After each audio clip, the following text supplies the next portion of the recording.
Uh, we got beat today by a team with a culture. Period. And it's in a well-established culture, as we all know about it, and it's probably the best in the Big Ten. and that's where we got to get to someday. That's where we got to emulate. Not enough juice in the first half. Flat. Stood around too much. Turnovers that led to easy baskets, transition baskets, and gave them, you give a team who's on the road confidence and easy baskets, it gets them going, and that got them going. We had fight in the second half, not enough, too far behind. Throughout this year, we've showed that we have some really good basketball in us. It's won us some games in the Big Ten. We're not an easy out, but we're not good enough to beat programs with real culture, great culture, and that's where we got to fight to get to. And today was an example of that. Mike, what's the message to the players when you decide to shuffle the lineup a little bit in the second half coming out, and how do you think they responded? Yeah, well, as a coach, you sometimes just you want to try different things, and you want to maybe try different guys. Q wasn't feeling well. He just wasn't feeling well. Didn't have enough. He tried. I commend him on that. It just as you saw a couple times where he was trying to catch his breath and all that stuff. So he's with the doc now. So he's hopefully it's just a bug and we can get rid of it quick. But the next man up, and sometimes when guys are out there floating, you got to remove them and get the next guy in and see if somebody's going to bring some juice and some energy or make some plays. And it's hard. We've been counting on some of the same guys over and over again. I thought in the first half we got it in our own way. Don't get me wrong.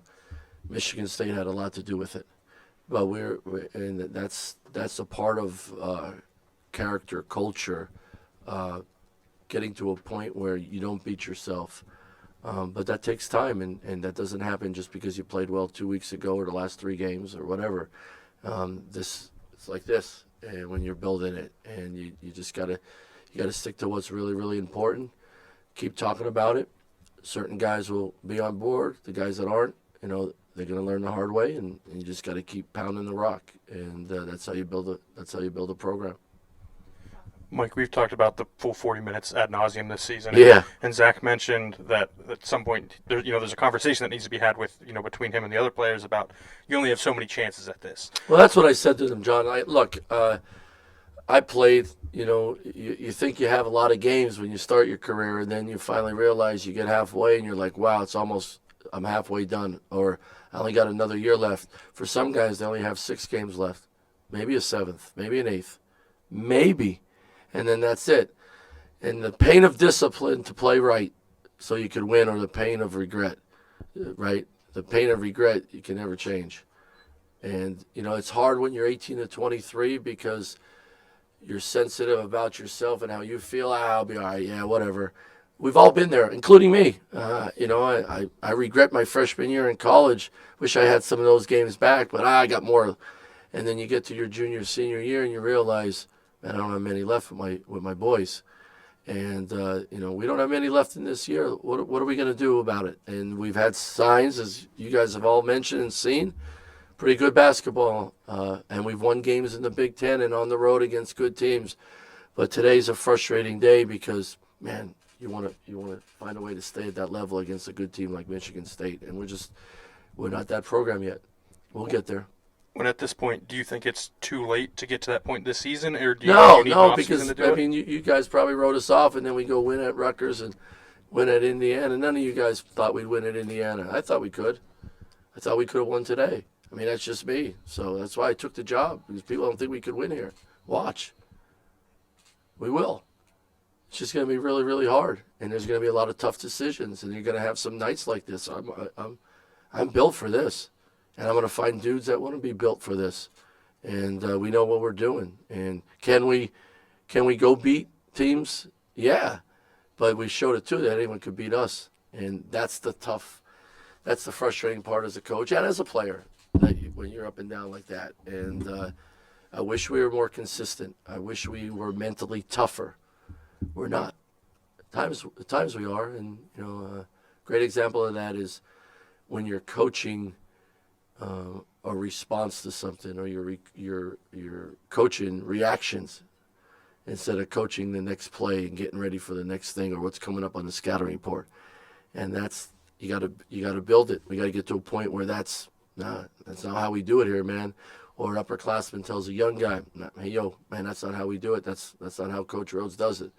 And we have a couple of days of that good stuff, and a couple of days we revert back to that, and we just got to continue to work through it, and build it, and keep teaching these guys the right way. What's going to help you win games in the Big Ten consistently. What's Monday? You talked a little bit about some of the things that happened in the first half out there, right? So some of the no pass shots and some of the turnovers. Is some of your frustration? Yeah, it was more. Two things. You're right, Nate. But we were buddy running back on defense even after we scored and gave up some easy ones in transition. Like they were leaking out, and our guards didn't recognize that. Like, you can't go in the press if they leak out. You got to get back. And we're buddy running, or we're running to our matchup and just leaving a guy streaking right by us. I mean, basketball 101. We talked about it.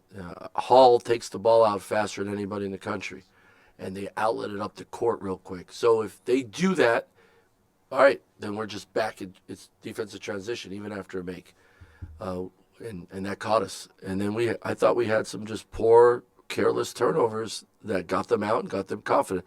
Not as bad as there, but just not enough juice. And then what happened is I just felt we responded poorly to that today, and we stood around in the first half. We had no offensive juice, and I thought even in Northwestern we had some really good offensive juice and flow.